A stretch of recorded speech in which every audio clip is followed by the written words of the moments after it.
Dua teknik saving yang sangat-sangat berkesan kalau tuan-puan follow cara ini.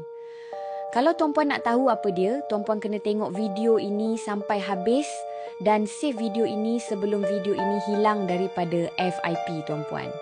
Jadi, dua teknik ini tuan-puan saya tunjukkan, saya share kepada semua penyimpan-penyimpan emas di bawah bimbingan saya supaya mereka ada saving dalam jumlah yang banyak. Apa teknik itu?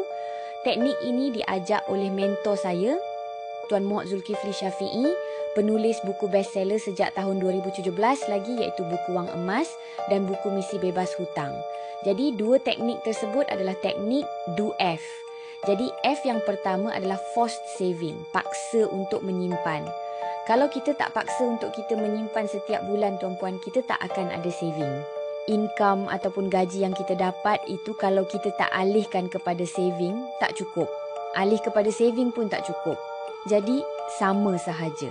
Lebih baik kita alihkan kepada saving supaya saving yang kita simpan daripada sekarang ini, kita boleh guna untuk masa-masa akan datang. Yang paling penting adalah kena paksa menyimpan. Tak paksa tak jadi. Okey, itu F yang pertama. F yang kedua adalah forgotten saving. Kita kena lupakan saving yang kita ada. Kalau kita asyik ingat, makin kita ingat, makin berkuranglah saving kita.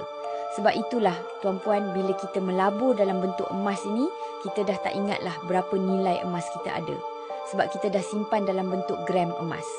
Jadi gram emas tu mungkin kita ingat, tapi untuk kita ingat nilai dia tu mungkin kita kena buka website dan sebagainya. Sebab harga emas ni setiap hari baru ubah-ubah. Jadi sebab itulah kita bila menabur dalam bentuk emas, saving kita makin banyak dan makin bertahan lama. Betul tak apa saya cakap untuk tuan-puan yang dah amalkan teknik ni? Okey, cuba komen dekat ruangan komen, dan untuk tuan-puan yang baru nak bermula, cuba amalkan apa yang saya kongsikan.